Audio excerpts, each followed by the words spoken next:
স্কুলে প্রেম পর্ব ২ বন্ধুত্বের সীমা ভালোবাসার ইশারা সুজন এখন আর আগের মতো নেই। আগে স্কুলে সে শুধু পড়াশোনায় মন দিত, এখন ক্লাসে চোখে পড়ে শুধু একটাই মুখ, পড়ি। বন্ধু মিঠুন একদিন বলেই ফেলল, তুই পরীর প্রেমে পড়ছিস রে? সুজন লজ্জায় মাটির দিকে তাকিয়ে বলল না কিছু, কিন্তু তার নীরবতাই ছিল সম্মতির ইঙ্গিত। সত্যি, সুজনের ভেতর ভালোবাসা জন্মে নিয়েছে, নীরব, গোপন, কিন্তু গভীর।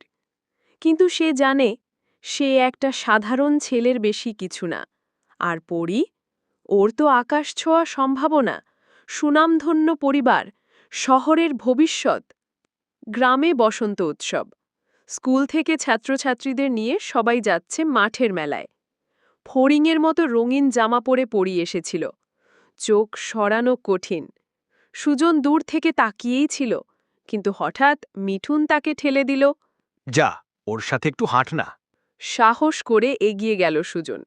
পড়ি, যদি কিছু মনে না করো, একসাথে হাঁটব। পরি তাকালো এক মুহূর্ত, তারপর মাথা নাড়ল। চলো। দুজন একসাথে হাঁটছিল, চারপাশে বাদ্যযন্ত্র, পাটশোলার গন্ধ, রঙিন বেলুন। অথচ তাদের ভেতরে ছিল এক অজানা নীরবতা। একটা পর্যায়ে পরি বলল, তুমি খুব চুপচাপ, কিন্তু তুমি আলাদা। তোমার চোখে আমি বিশ্বাস দেখতে পাই। সুজন কিচ্ছু বলল না, মনে মনে বলল, তুমি যদি জানতে আমার মনটা পুরোপুরি তোমার জন্যই তৈরি। ফিসফিস করে কি বলছো? না, কিছু না, চলো সামনে যাই। একদিন স্কুল ছুটির পর হঠাৎ বৃষ্টি শুরু। সবাই দৌড়ে ছুটল ছাতার নিচে। সুজন বইটা বাছাতে ব্যস্ত। হঠাৎ দেখতে পেল পরি পুকুর পাড়ে একা দাঁড়িয়ে, ছাতা ছাড়া। সে ছুটে গেল, নিজের ছাতা পরির মাথার ওপর ধরল। দুজনে ভিজতে ভিজতে হাঁটতে লাগল গ্রামের সরু রাস্তা ধরে। বৃষ্টির শব্দ আর চুপচাপ পায়ের ছাপ। হঠাৎ পরি বলল, যদি তুমি আমার কাছে সবসময় এভাবে থাকো, আমি কখনো একা হব না। আমি তো অনেক আগেই তোমার কাছে এসেছি, শুধু তুমি জানো না। পরি কিছু বলল না, কিন্তু তার চোখে কিছু একটার ঝিলিক ছিল। কিন্তু ভালোবাসা কেবল দুজনের অনুভূতির বিষয় না, তার সমাজ, পরিবার সব কিছুর সাথেই সম্পর্কিত। একদিন পরির বাবা খবর পান তার মেয়ে গ্রামের এক সাধারণ ছেলের সঙ্গে ঘনিষ্ঠ। বাড়ি ফিরে পরির ওপর ধমক পড়ে, কড়া নির্দেশ। স্কুলে পড়ো, বন্ধু হতে চাও তো মেয়েদের সঙ্গে হও, বেশি মেলামেশা চলবে না।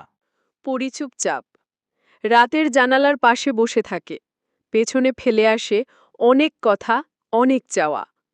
সুজন সেই রাতেই পুকুর পাড়ে বসে কাঁদে, নীরবে। পরদিন সকালে সুজনের বইয়ের ভেতর একটা কাগজের খসখসে শব্দ। তুলে দেখে একটা চিঠি। চিঠির ভাষা ছিল এই রকম। সুজন, আমি জানি আমাদের পথ সহজ না, কিন্তু আমার ভালো লাগে তোমার পাশে থাকতে। তোমার নীরবতা আমাকে নিরাপদ করে। আমি জানি না ভবিষ্যৎ কি আছে আমাদের জন্য, তবু আমি অপেক্ষা করব। পড়ি। সুজন সে চিঠি বুকের মধ্যে রেখে দিল। তার মনে আজ শুধু একটাই চিন্তা, এই ভালোবাসা যদি সত্যি হয়, তবে শেষ দেখার আগে থামা যাবে না। পরবর্তী পর্বের জন্য অপেক্ষা করুন। নতুন বন্ধুরা, স্টোরি গল্প চ্যানেলটি সাবস্ক্রাইব করে রাখুন। ধন্যবাদ সবাইকে।